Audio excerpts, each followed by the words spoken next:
This is the story of a young boy named Onyeka, a boy born in poverty, who served a wealthy man faithfully for 7 long years. Instead of being rewarded, he was falsely accused, cast out, and left to suffer on the streets. But Onyeka did not give up. Through pain, rejection, and struggle, he held on to his honesty and faith. One day, a single act of kindness, helping a stranger fix a flat tire, changed his destiny forever. From shame to success, from rejection to greatness, Onyeka's journey is a story of hope, resilience, and the power of integrity. If you want to hear the full story and many more inspiring tales like this, make sure you subscribe to this channel. Don't miss the lessons and the motivation that can change your own life story. Hit the subscribe button now, and let's walk this journey together. Onyeka was only 15 when he left his small village for the bustling city. His parents were poor farmers, and though they gave him love, they could not give him wealth. When a wealthy man from the city came looking for a servant, Onyeka's parents agreed to send him, trusting the man's promise, "Let your boy serve me for 7 years. When his time is done, I will settle him with money and business so he may stand on his own." The words filled young Onyeka with hope. He imagined returning home after 7 years with bags of rice for his mother, new clothes for his father, and coins jangling in his own pocket. With such dreams, he stepped into the rich man's compound. Life in the mansion was nothing like Onyeka expected. The house was wide, with tall gates and polished floors, but his place in it was small. His duties were endless. He swept the compound at dawn, polished shoes, washed cars, carried heavy baskets from the market, and stood behind his master during events like a shadow. "Onyeka," the master would call from his balcony. "Yes, sir," Onyeka would answer, already running. Sometimes it was to fetch water, sometimes to carry parcels, sometimes simply to fan the master while he ate. Day after day, Onyeka learned that service was not just in action, but in patience. The years rolled slowly. He grew taller, his shoulders broadened, his voice deepened, but his spirit remained humble. Whenever temptations came, money left carelessly on the table, food that wasn't his to eat, Onyeka turned away. Better to sleep hungry with a clear conscience, he often told himself, than to eat stolen bread that will bring shame. The other servants sometimes mocked him. "Onyeka, you are too foolish. You work like an ox, yet you gain nothing. Why not take a little for yourself?" But Onyeka would smile and say, "My time will come." A promise was made, and I believe it will be kept. At night, when the compound was quiet, Onyeka would lie awake and count the years left. The thought of freedom kept him going. In his heart, he imagined the day the master would call him, hand him his settlement, and send him forth as a man of his own. Finally, the 7th year came. Onyeka's heart beat with anticipation. He had given his sweat, his strength, his loyalty, everything. He believed the master would now keep his word. But instead of reward, betrayal awaited him. One evening, the master summoned Onyeka to his study. His face was hard, his voice sharp. "Onyeka," he said, "money has gone missing from this house. I know it is you." Onyeka's knees trembled. "Sir, I would never steal from you. For 7 years I have worked faithfully. Please, search my room, search my pockets, you will find nothing." But the rich man had already made up his mind. His eyes held no mercy. "Thief, get out of my house this instant. You will not see a kobo from me." The gates were flung open, and Onyeka was cast into the streets with nothing but the clothes on his back. As the gates closed behind him, Onyeka stood in the dark night, tears running down his face. 7 years of sweat had ended in disgrace. The dreams he carried were shattered. Yet, somewhere deep in his heart, a small flame of hope whispered, "This is not the end of your story." The city that once seemed full of promise now turned into a wilderness for Onyeka. The night he was cast out, he walked with no direction. His master's last words, "Thief," echoed in his ears like a curse. He slept by the roadside that night, his body shivering against the cold pavement. When morning came, people walked past him without care. Some pointed at him, whispering, "Is that not the boy the rich man sent away? They say he stole money." Onyeka's heart ached, for he knew that lies traveled faster than truth. The days that followed were harder than the 7 years he had served. Hunger was his closest companion. Many times, he begged for work at shops and houses, but the story of his theft always followed him. One shopkeeper looked at him with disgust. Get out of here, boy. Do you think I will employ a thief? Another man, a carpenter, laughed bitterly. You are strong, Onyeka, but who can trust a servant that steals from his own master? Leave before I call the police. Onyeka would bow his head and walk away silently. The rejection cut deep, but he refused to beg or to steal.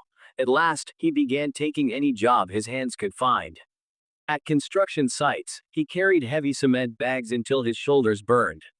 In the market, he pushed wheelbarrows for traders under the hot sun, his palms blistered and raw. At night, he sometimes washed cars, his stomach rumbling with hunger. His clothes grew torn, his shoes wore out, but his heart refused to collapse. Each time despair came close, Onyeka whispered to himself, better to suffer with honesty than to live with shame. One day, God will open a door for me. Some days were so bad that Onyeka thought of giving up. He would sit by the roadside, watching others laugh and eat, and wonder why life was so cruel. But then he remembered his mother's words when he left the village years ago. My son, a clean name is better than gold. Keep your hands pure, and heaven will fight for you. Those words became Onyeka's shield. One evening, after carrying goods in the market all day, Onyeka sat on a stone, sweaty and weak. A group of young men nearby mocked him. See Onyeka, the mighty servant of the rich man. Where is your master now? Has he not sent you away with disgrace? Onyeka swallowed his pain and said nothing. He only lifted his eyes to the sky and whispered, my story is not over yet.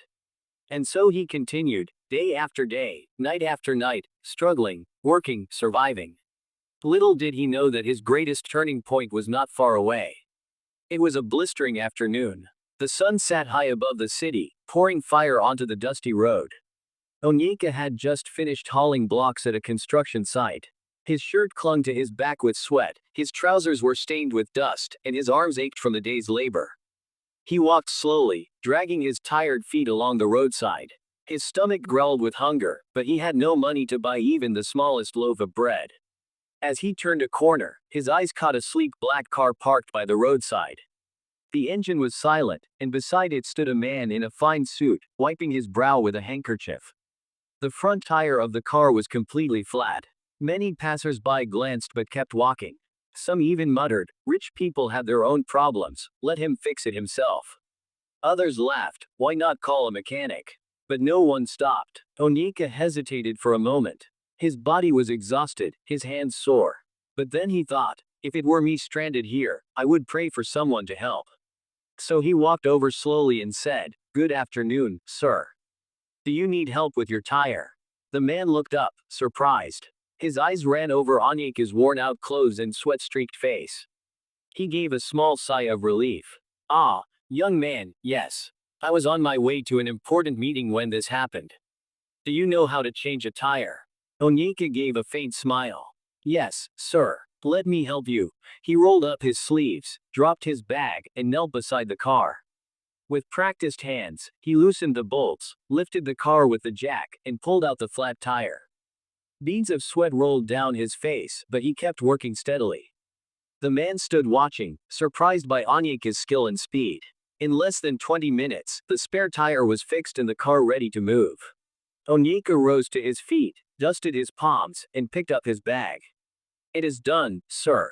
You may continue your journey. He turned to leave. Wait, the man called. Young man. Aren't you going to ask for payment? At least take something for your effort. Onyeka shook his head gently. No, sir. I did not help you for money. I only did what was right. The man blinked, taken aback. You mean, after sweating under this sun, you want nothing? Onyeka lowered his eyes. Sir, if I needed payment before helping, then it would not be kindness. Please, go safely. The man stared at him for a long moment. There was something in Onyeka's voice, a mixture of humility and quiet dignity that stirred his heart. Tell me, the man said at last, what is your name? My name is Onyeka. The man nodded slowly. And what do you do? Onyeka paused, his throat tightening. For the first time in a long while, someone was truly asking about him. He swallowed and replied quietly, I do any job I can find, sir. I was once a servant for 7 years, but when the time came for me to be rewarded, I was accused of theft and cast away. Since then, I push wheelbarrows, carry loads, wash cars, anything just to survive. The man's eyes softened. He stepped closer and placed a hand on Onyeka's shoulder. Young man, there is something different about you.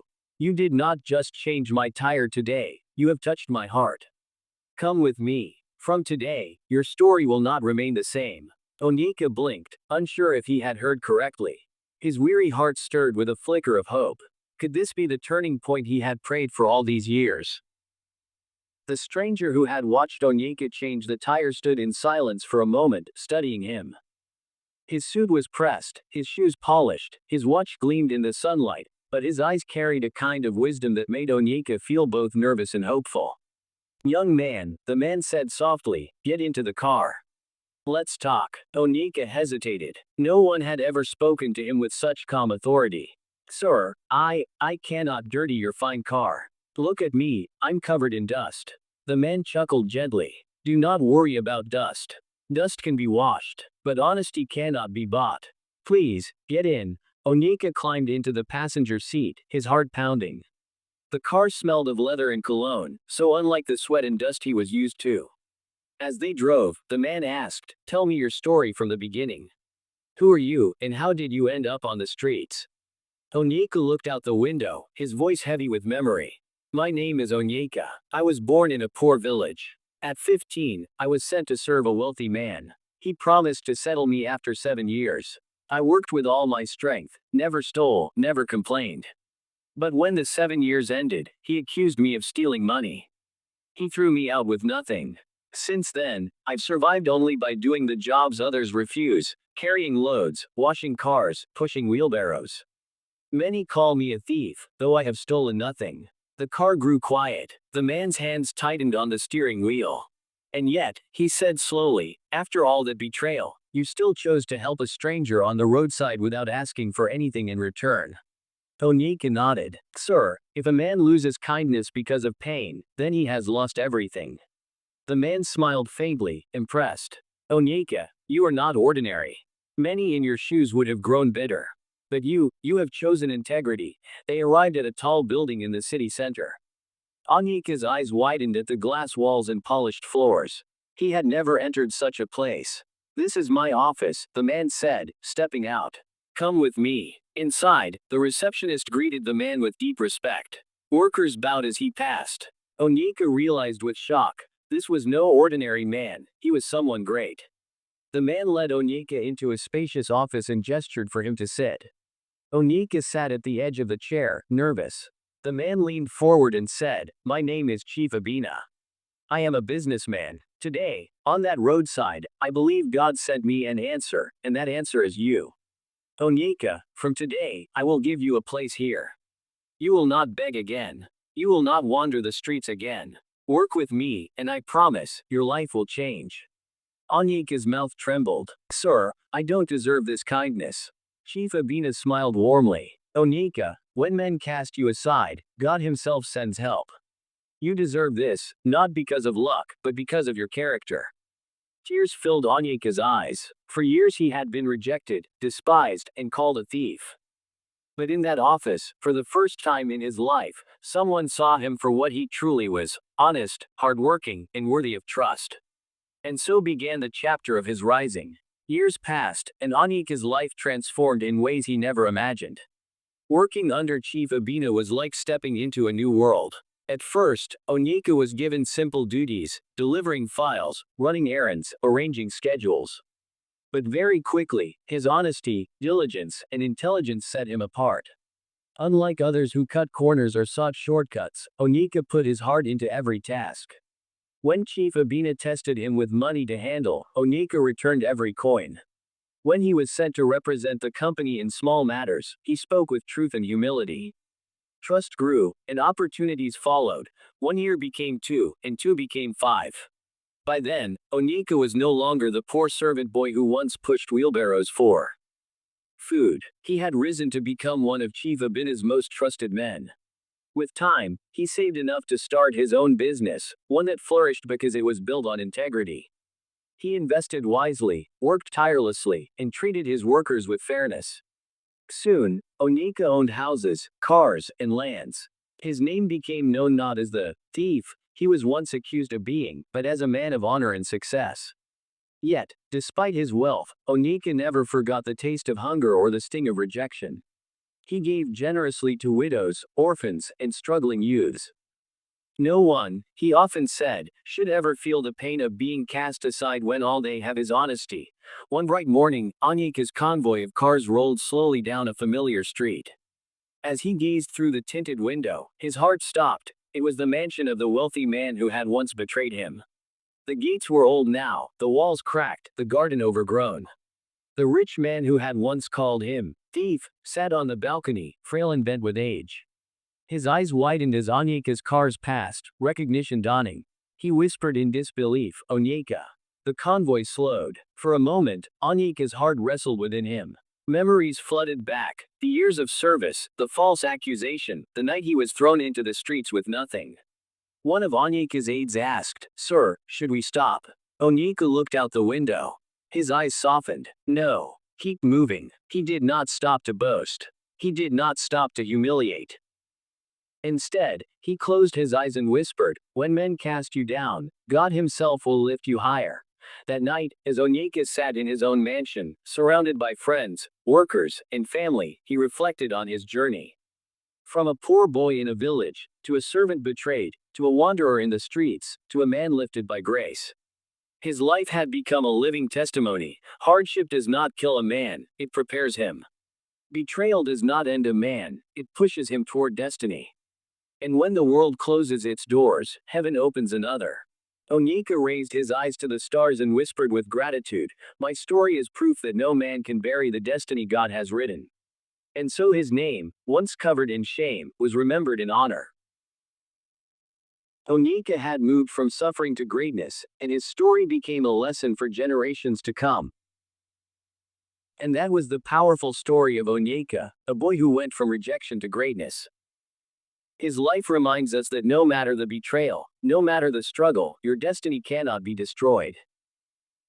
If this story touched your heart, don't keep it to yourself. Like this video, share it with someone who needs encouragement, and subscribe to this channel for more inspiring stories that will lift your spirit and strengthen your faith. Remember, your story is not over yet.